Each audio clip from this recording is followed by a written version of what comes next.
بسم اللہ الرحمن الرحیم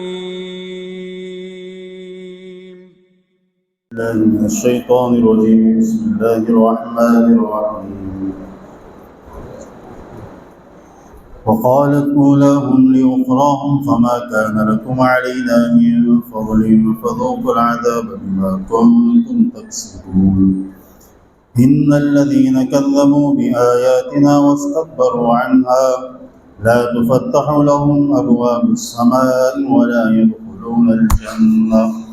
ولا يدخلون الجنة حتى يلج الجمل في سم الخياط وكذلك نجزي المجرمين لهم من جهنم مهاد ومن فوقهم غواش وكذلك نجزي الظالمين والذين آمنوا وعملوا الصالحات لا نكلف نفسا إلا وسعها أولئك أصحاب الجنة هم فيها خالدون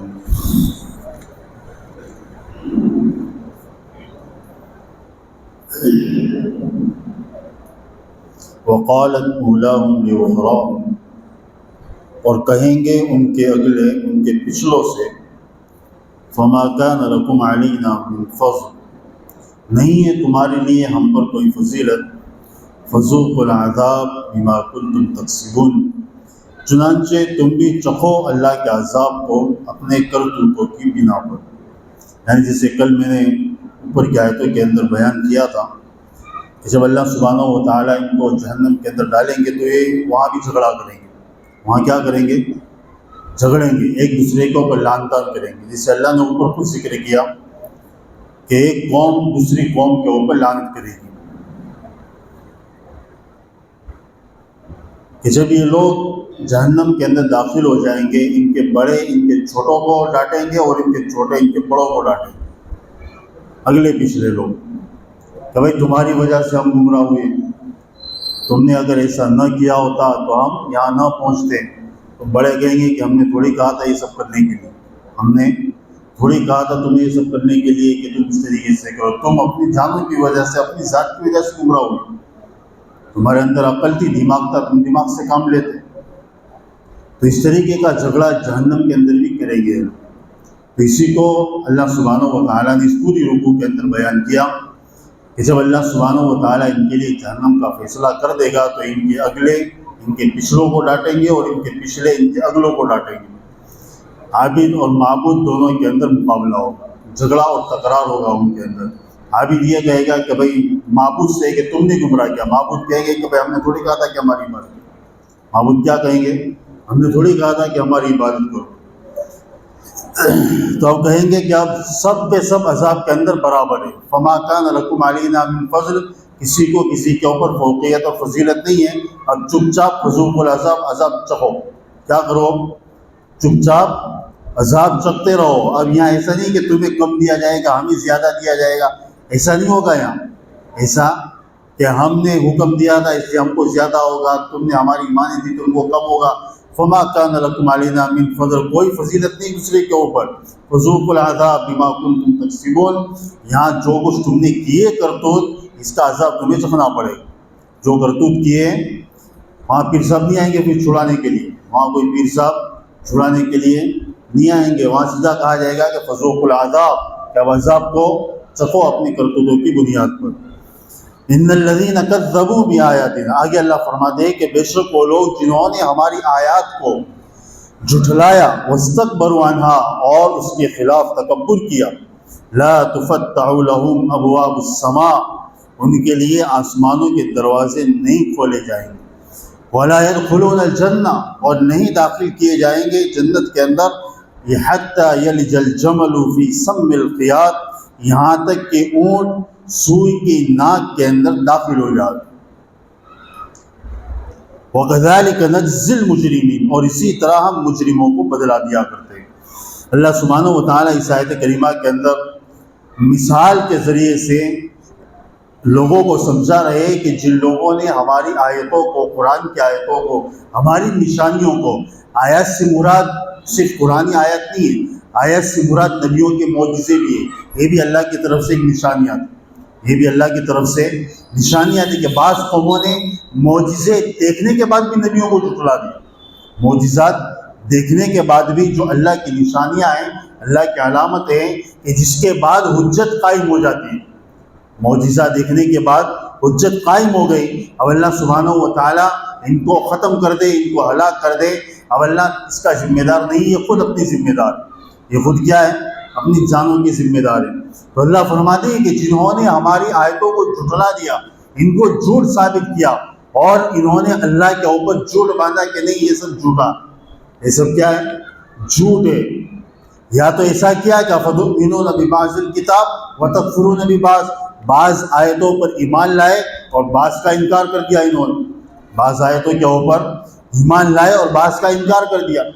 ان کی جو من پسند کی چیزیں تھی، جو ان کے مزاج کے موافق تھی، ان کو انہوں نے اپنا لیا، اور جو ان کے مزاج کے موافق نہیں تھی، ان کے مزاج کے موافق نہیں تھی، اس کو انہوں نے چھوڑ دیا اور کہا کہ یہ سب جھوٹے بکواس، یہ سب کیا ہے؟ جھوٹے. کہ بھائی ایک اللہ کی عبادت کرو، ایسا تو کوئی ہوتا ہوگا؟ اللہ کے نبی نے جب دعوت دی کہ بھائی ایک اللہ کی عبادت کرو، 360 معبودوں کو چھوڑ دو، یہ لات عزا منات ہبل سے کچھ نہیں ہوتا، تو ان کے دماغ میں بات نہیں آ رہی تھی کہ ایسا بھی ہوتا ہوگا. ایک اکیلا معبود، اکیلا آدمی پوری دنیا کیسے چلا سکتا ہے؟ اکیلا پوری دنیا کیسے چلا سکتا ہے؟ یہاں تو ہم نے 360 معبود رکھے ہوئے جن کو الگ الگ کام سپرد کیا ہوا ہے. کوئی روزی کا ہے، کوئی بیٹے کا ہے، کوئی بیٹی کا ہے، کوئی ٹھنڈی کا ہے، کوئی گرمی کا ہے، کوئی نفع کا ہے، کوئی نقصان کا ہے، کوئی سمندروں کا مالک ہے، کوئی کشتیوں کا مالک ہے. یہ سب ڈیوائڈ کیا ہوا ہے کامیاب. ان کو سمجھ میں نہیں آ رہا تھا کہ ایک آدمی، ایک اکیلا اللہ ساری دنیا چلاوے، ایک اکیلا اللہ ساری دنیا چلاوے، کہ یہ تو ہو ہی نہیں سکتا. یہ چیزیں تو وہی، حالانکہ ایسی بات نہیں کہ اللہ کو نہیں مانتے تھے، ایسی بات نہیں ہے. کفار مکہ، مشرکین مکہ اللہ کو مانتے تھے، اللہ کو مانتے تھے. آپ لوگ اس بھرم میں نہ رہے کہ وہ اللہ کو نہیں مانتے تھے، اللہ کو مانتے تھے. وہ کیا کرتے تھے؟ اللہ کے ساتھ دوسروں کو بھی مانتے تھے. اللہ کے ساتھ دوسروں کو، اللہ کو اکیلا نہیں مانتے تھے. یعنی اللہ کے اوپر رحم کرتے تھے کہ سارے کام اکیلے اللہ کو کہاں سونپے، سارے کام اکیلے اللہ کو کہاں سونپے، کہ تھوڑے کام سب کو بھی ڈیوائڈ کر دو تو اللہ کے لیے آسانی ہو جائے. اس طریقے سے رحم دل تھے بیچارے. کیسے تھے؟ رحم دل تھے کہ سب کو کام ڈیوائڈ کیا ہوا تھا انہوں نے، کہ تھوڑا تھوڑا کام سب لے لیں گے تو سب کے لیے آسانی ہو جائے گی. اس کو شریعت نے شرک کہا ہے. اس سے کہ ہمارا عقیدہ، ہمارا ایمان ہے کہ اللہ سبحانہ و تعالیٰ اکیلا تنہا تنہا اپنی ذات کے ساتھ، اپنے وجود کے ساتھ ساری چیزوں کا مالک ہے اور ساری چیزوں کو بیک وقت چلا رہا. یہ ہمارا عقیدہ ہے. یہ ہمارا کیا ہے؟ عقیدہ ہے. وہ کسی چیز کا محتاج نہیں، اس کا کوئی شریک نہیں. کسی بھی کام کے اندر اس کو کسی کی ہیلپ لائن کی ضرورت نہیں ہے کہ بھئی ایک کام اٹک گیا ہے، چلو جبریل کو فون لگاؤ، جبریل آ جائیں گے، کام ہو جائے گا. اسرائیل کا محتاج، میکائیل کا، اسرافیل کا نہیں. وہ کسی چیز کا محتاج نہیں ہے، وہ تنہا اکیلا ہے، وہ ساری چیزوں کا مالک ہے. اس لیے اللہ سبحانہ و تعالیٰ نے مشرکوں سے اور کفار مکہ سے کیسے کیسے سوال کی. اللہ نے سوال کیا، حالانکہ اس لیے کہ وہ اللہ کو مانتے تھے. تو اللہ سبحانہ و تعالیٰ ان سے جو سوال کیا کرتا تھا، امن یملک السماء والابصار والافئدہ، آپ بتاؤ کہ تمہاری آنکھوں کا، تمہارے کانوں کا، تمہارے دل دماغ کا مالک کون ہے؟ امن یرزقکم من السماء والارض. یہ سارے سوال کفاروں سے کیے جا رہے ہیں.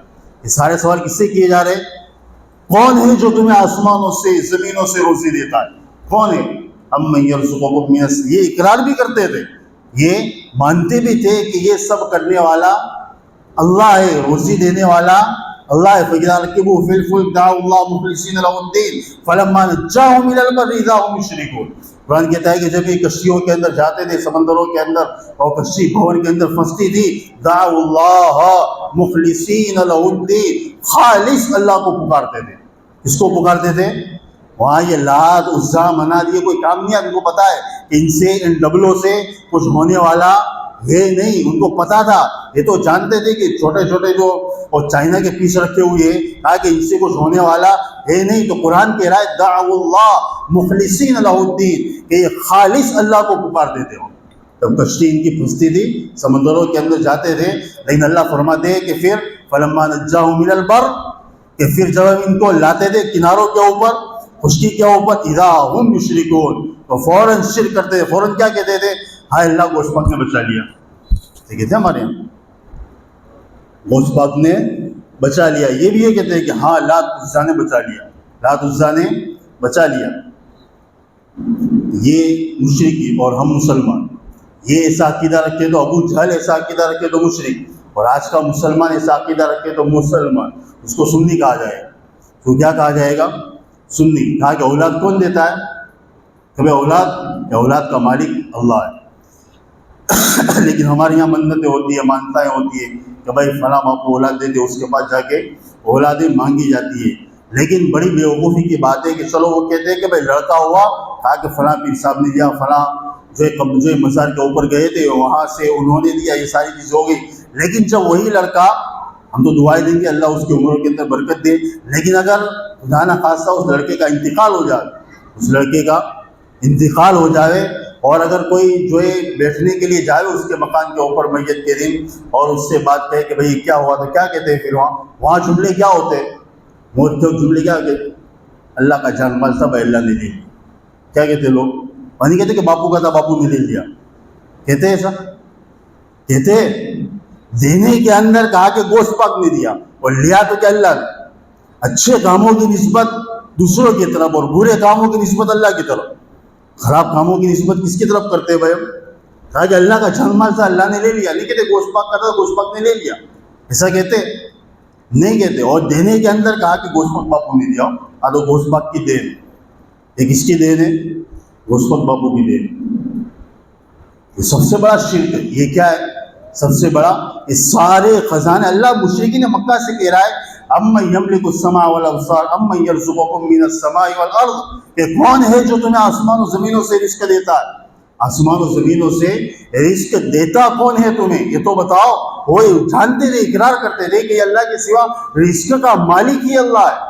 رزق کا مالک ہی اللہ ہے، کہ رزق دینے والا ہی اللہ. ان کا عقیدہ تھا. لیکن ساتھ میں یہ شرک بھی کرتے تھے کہ نہیں اس سے بھی ہوتا ہے، اس سے بھی ہوتا ہے، ساری چیزوں سے ہوتا ہے. حالانکہ ان چیزوں کو مانتے تھے کہ اللہ ہی رزق دینے والا ہے. ہماری طرح نہیں کہ روزی کا مالک کوئی اور ہو، روزی کوئی باندھ دے، ہماری روزی کو کوئی گانٹھ مار دے. آگے ایسا ان کا بھی عقیدہ نہیں تھا. ہمارے عقیدے تو ان سے بھی بدتر ہے. ہمارے عقیدے تو ان سے بھی بدتر ہے، مشرکوں سے بھی. وہ ساری چیزوں میں اللہ کو تو مانتے تھے کہ اللہ روزی دیتا ہے. وہ سمجھتے تھے کہ بھئی یہ روزی کہ جس کو اللہ آسمانوں سے بھی برساتا ہے اور زمین سے بھی اگاتا ہے، کہ یہ معبودوں کا کام ہی نہیں. یہ معبودوں کا کام ہی نہیں. آسمان سے اتارنے کا مطلب کیا؟ آسمان سے اتارنے کا مطلب کیا ہے؟ کوئی باجرے یا گیہوں یا چاول کی بوریاں نہیں اترتی آسمان سے. اللہ بارش برساتا ہے. اللہ کیا برساتا ہے؟ بارش. اس بارش کے ذریعے سے اللہ سبحانہ و تعالیٰ اناج اگاتا ہے. یا سورج کی تپش سے اللہ سبحانہ و تعالیٰ اناج اگاتا ہے. چاند کی ٹھنڈک سے اللہ سبحانہ و تعالیٰ اناج اگاتا ہے. اس ساری چیزوں کی ضرورتیں پڑتی ہے. جو اناج کھیتروں کے اندر جو اناج بویا جاتا ہے، آپ جو کھیڑوتوں سے پوچھو، کسانوں سے پوچھو، ان کو پتا ہوگا کہ بھئی گیہوں کیسے پکتے، باجرہ کیسے پکتا ہے. اس میں ٹھنڈی کا بھی دخل ہوتا ہے، اس میں سورج کی گرمی کا بھی دخل ہوتا ہے، اس میں بارش کا بھی دخل ہوتا ہے، ہر چیز کا دخل ہوتا ہے. تب جا کے وہ گیہوں تیار ہوتا ہے، تب جا کے وہ ہلکا پھلکا پتا زمین پاڑ کر باہر نکلتا ہے. زمین اتنی سخت، اور اس کو ایک بارش، ایک مطلب باریک جو دھاگا ہوتا ہے، دھاگا دورہ جس کو کہتے ہیں، اور دورے کی شکل کا ایک پتا زمین کو پھاڑ کر نکل جاتا ہے. یہ کس کی قدرت ہے بھائی؟ یہ کس کی قدرت ہے؟ یہ اللہ کی قدرت ہے. ورنہ اس کے اندر کیا طاقت ہے اس دھاگے کے اندر؟ اور وہ بھی سیدھا ہوتا ہے. کیسا ہوتا ہے؟ سیدھا. علماء کرام فرماتے ہیں کہ اس کا سیدھا ہونا، ہر درخت جو زمین سے نکلتا ہے وہ دیکھو نہ مشرق کی طرف جھکا ہوا ہوگا، نہ مغرب کی طرف، نہ شمال کی طرف، نہ جنوب کی طرف. وہ کسی دشا کی طرف نہیں ہوگا، وہ سیدھا ہی ہوگا. وہ کیسا ہوگا؟ زمین سے نکلے گا تو سیدھا. یہ سیدھا ہونا یہ شہادت کی علامت ہے. وہ اپنی شہادت کی انگلی سے اقرار کرتا ہے کہ اللہ تیرے حکم سے میں باہر نکلا ہوں، تیرے حکم سے میں باہر نکلا ہوں. یہ بات وہ پتا بھی جانتا ہے، وہ دانا بھی جانتا ہے. اس کے سوا کوئی ذات نہیں ہے جو زمین سے اناج کو نکال سکے، تو زمینوں سے اناج کو نکال سکے. تو مشرکین مکہ بھی مانتے تھے کہ روزی دینے والا کون ہے بھائی؟ اللہ ہے. لیکن ان کا جو نظریہ تھا، وہ عقائد تھے، وہ تھوڑے الگ تھے کہ بھئی یہ بت جو رکھے ہوئے یہ بھی سارا کام کرتے ہیں، خالی اکیلا اللہ نہیں کرتا، خالی اکیلا اللہ نہیں کرتا، بلکہ سب ساتھ میں مل کے کرتے ہیں۔ ان کی پوری پارلیمنٹ ہے اور یہ پوری بیٹھک ہوتی ہے، اس میں مشورے ہوتے ہیں، اس کے بعد یہ سارے کام انجام دیے جاتے ہیں۔ ان الذین کذبوا بآیاتنا، وہ لوگ جنہوں نے ہماری آیات کو جھٹلایا، واستکبروا عنہا، اور پھر تکبر سے کام لیا، انہوں نے اس کے خلاف تکبر کیا، اکڑ گئے۔ لا تفتح لهم ابواب السماء، ان کے لیے آسمانوں کے دروازے نہیں کھولے جائیں گے۔ آسمانوں کے دروازے کھولنے سے کیا مراد ہے؟ حدیث پاک کے اندر اس کی تشریح ملتی ہے، بخاری شریف کی روایت ہے، عبداللہ بن مسعود رضی اللہ تعالیٰ عنہ ارشاد فرماتے ہیں کہ ایک مرتبہ ایک کسی انصاری کا انتقال ہو گیا، صحابہ اور اللہ کے نبی صلی اللہ تعالیٰ علیہ وسلم یہ قبرستان گئے، اور قبرستان جانے کے بعد، دفن کرنے کے بعد، اللہ کے نبی صلی اللہ تعالیٰ علیہ وسلم قبرستان کے اندر ایک کونے کے اندر تھوڑی دیر بیٹھے۔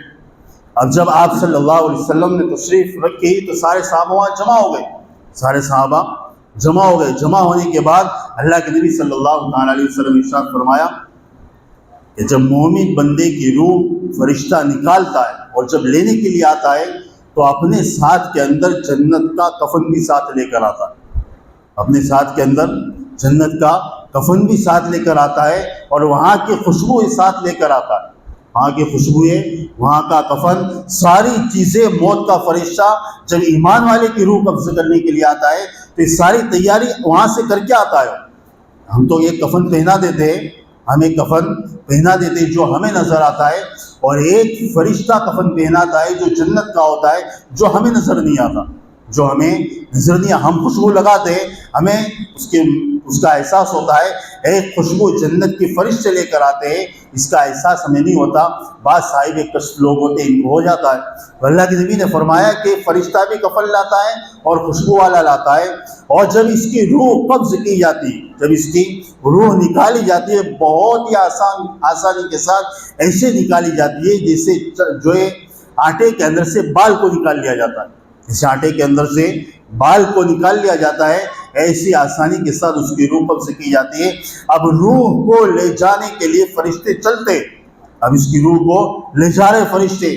اب جب لے جا رہے، پہلے آسمان کے اوپر پہنچتے ہیں تو وہاں پوچھا جاتا ہے کہ بھائی کون ہے، تو پورا اس کا نام دیا جاتا ہے، پورا اس کا نام دیا جاتا ہے کہ فلاں ابن فلاں ہے، فلاں ابن فلاں ہے۔ تو فرشتے اس کا استقبال کرتے ہیں، ایمان والے کی روح کا، مومن کی روح کا استقبال کیا جاتا ہے، اور پھر دوسرے آسمان کے اوپر، تیسرے آسمان کے اوپر، اس طریقے سے آسمانوں کے دروازے کھول دیے جاتے ہیں، آسمانوں کے دروازے اس روح کے لیے کھول دیے جاتے ہیں، اور پھر آخر کے اندر اللہ کے دربار کے اندر اس کو پیش کیا جاتا ہے۔ تو اللہ سبحانہ و تعالیٰ کہتے ہیں کہ میرے بندے کی جو جگہ ہے وہ علیین کے اندر ہے۔ کہاں ہے؟ میرے بندے کی جگہ علیین کے اندر ہے، لہذا اس کو علیین کے اندر لے جایا جاتا ہے۔ وہاں سے گھمانے کے بعد پھر واپس اس کو جو قبر کے اندر انسان کے جسم کے اندر ڈال دیا جاتا ہے۔ یہ پوری حدیث ہے، واپس گھما کر پھر کہاں ڈالا جاتا ہے؟ انسان کے جسم کے اندر، جو قبر کے اندر ہے۔ پھر اس کے بعد اس سے سوال و جواب کا سلسلہ شروع ہوتا ہے۔ اس کے بعد کیا ہوتا ہے؟ من ربو کا، من نبیوں کا، ما دینوں کا، یہ سلسلہ بعد میں شروع ہوتا ہے۔ اس سے پہلے فرشتے سارا طواف کروا کے آ جاتے ہیں، اس کو پتہ چل جاتا ہے کہ بھائی اپنے آزاد ہو چکے، اپنا حساب کتاب ہو چکا ہے، وہ خوش ہو جاتا ہے۔ اب اسی خوشی کے ساتھ وہ خوشی سارے جواب دے دیتا، کیونکہ وہ دیکھ چکا ہے کہ بھائی اپنے تو علیین کے اندر ٹھکانا ہے، اللہ بھی خوش ہو گیا ہے، سارے دروازے ہمارے لیے کھول دیے گئے۔ اب قبر کے اندر اس کو لا کر رکھا جاتا ہے، فرشتے پوچھتے ہیں کہ من ربو کا، وہ خوشی سے جواب دیتا ہے، کوئی گھبراہٹ نہیں ہوتی اس کے چہرے کے اوپر، کوئی گھبراہٹ نہیں ہوتی، اس کے دل کے اندر کوئی گھبراہٹ نہیں ہوتی، خوشی سے جو ہے سارے جواب دے دیتا ہے۔ اس کے بالمقابل اللہ کے نبی فرماتے کہ جب کافر، فاسق، فاجر کی روح لینے کے لیے فرشتے آتے ہیں تو کوئی کفن نہیں ہوتا ان کے ساتھ کے اندر، کوئی خوشبو نہیں ہوتی ان کے ساتھ کے اندر، اور اس کی روح ایسے نکالتے ہیں جیسے کپڑا خاردار جھاڑی کے اندر پھنس گیا ہو، جیسے کوئی ململ کا، مخمل کا، ریشم کا کوئی کپڑا خاردار، یعنی کانٹوں والی گوئڑی کے اندر جو دوپٹہ پھنس گیا ہو، اس کو کیسے کھینچ کر نکالا جاتا ہے، اس کو کیسے کھینچ کر نکالا جاتا ہے، یا تو وہ کانٹا ٹوٹے گا یا کپڑا پھٹے گا، یا تو وہ کانٹا ٹوٹے گا یا کپڑا پھٹے گا. اس طریقے سے غصے کی حالت کے اندر اس کی روح کو نکالا جاتا ہے. اس کی روح کو نکالنے کے بعد فرشتے آسمانوں کی طرف لے کر جاتے. اس کہاں لے کر جاتے؟ آسمانوں کی طرف لے کر جاتے ہیں. جب پہلے آسمان کے اوپر پہنچتے ہیں تو فرشتے دروازہ کھٹکھٹاتے آسمان کا، تو اندر سے فرشتہ پوچھتا ہے کہ یہ بدبو کیسی آ رہی ہے، یہ بدبو کیسی آ رہی ہے، کس کی روح ہے، یہ کون ہے؟ تو فرشتے جو ہے اس کا نام دے دے کہ فلاں ابن فلاں ہے. تو فرشتے کہتے ہیں کہ اس خبیث ترین روح کے لیے آسمان کے دروازے نہیں کھولے جائیں گے. اس خبیث ترین روح کے لیے آسمان کے دروازے لا تفتح لهم ابواب السماء. اس کی تفسیر کر رہا ہوں، اس کی یہ تفسیر ہو رہی ہے. فرشتے کیا کہتے ہیں کہ ان کے لیے، ایسی روح کے لیے آسمان کے دروازے نہیں کھولے جائیں گے. لہذا فرشتے پھر اس کو جو اس کی جو مرنے کی جگہ ہوتی ہے، چاہے وہ جلا دے یا قبر کے اندر دفن کر دے، فرشتے اس کی روح کو وہاں سے پھینک دیتے. کیا کرتے؟ وہ واپس جسم کے اندر ڈالنے کے لیے نہیں آتے اکرام کے طور پر. اس سے نیک بندہ ہوتا ہے، اس کی روح کو واپس لا کر قبر کے اندر اس کے جسم کے اندر ڈال دیا جاتا ہے. نہیں، اللہ کے نبی نے فرمایا کہ اس کی روح کو وہاں سے پھینک دیا جاتا ہے. کیا کیا جاتا ہے؟ پھینک دیا جاتا ہے. اس کا مطلب یہ نہیں کہ اس کی روح بھٹکتی ہے. اس کا مطلب یہ مسئلہ ہمارے یہاں آتمائیں بھٹکتی ہے. آتما کوئی ہوتی ہی نہیں ہے. یہ بات بھی اپنے ذہنوں سے نکالو اچھی طریقے سے. آتما کوئی ہوتی ہی نہیں ہے دنیا کے اندر. آتما کا مطلب کیا ہوتا ہے؟ آتما کس کو کہتے ہیں؟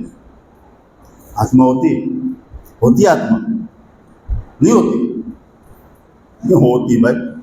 بغیر آتما کے کوئی زندہ رہ سکتا ہے؟ آتما کہتے ہیں روح کو. آتما کس کو کہتے ہیں؟ روح. لیکن روح کبھی مرنے کے بعد بھٹکتی نہیں ہے. اگر یہ بھٹک گئی تو سمجھو کہ یہ فرشتوں کی مسٹیک ہے. یہ کس کی مسٹیک ہوئی؟ فرشتوں کے ہاتھ میں سے چھوٹ گئی. یعنی مطلب یہ کہ فرشتوں کو بھی چکما دے کے بھاگ گیا. فرشتے کو بھی چکما دے کے بھاگ گیا، یا تو پھر اللہ سبحانہ و تعالیٰ کے دربار سے بھاگ گیا. یا تو پھر دو باتیں ہو سکتی، یا تو یہ فرشتوں کے ہاتھوں سے نکل گیا یا اللہ کے دربار سے بھاگ گیا. اور یہ دونوں چیزیں ناممکن ہیں. یہ دونوں چیزیں فرشتے کی پکڑ سے وہ چھوٹ سکتا ہے، چاہے کتنا بھی بڑا جو ہے طاقتور انسان ہو، کتنا بھی بڑا چالاک ہو. لیکن جو ملک الموت عزرائیل ہے، اس کو دیکھ کر انسانوں کے پسینے چھوٹ جاتے ہیں، پیشاب نکل جاتی ہے. اس کے سامنے کسی کی بولنے کی ہمت نہیں ہوتی. اس کے سامنے حضرت موسیٰ علیہ الصلوۃ والتسلیم کو سالوں ہزاروں سال کے بعد قبر کے اندر سے جو ہے نکالا گیا، آپ سے پوچھا گیا، تو حضرت موسیٰ نے بھی جو اقرار کیا کہ آج بھی موت کی سختی محسوس کر رہا ہوں. آج بھی موت کی سختی محسوس کر رہا ہوں. یہ نبیوں کا حال ہے.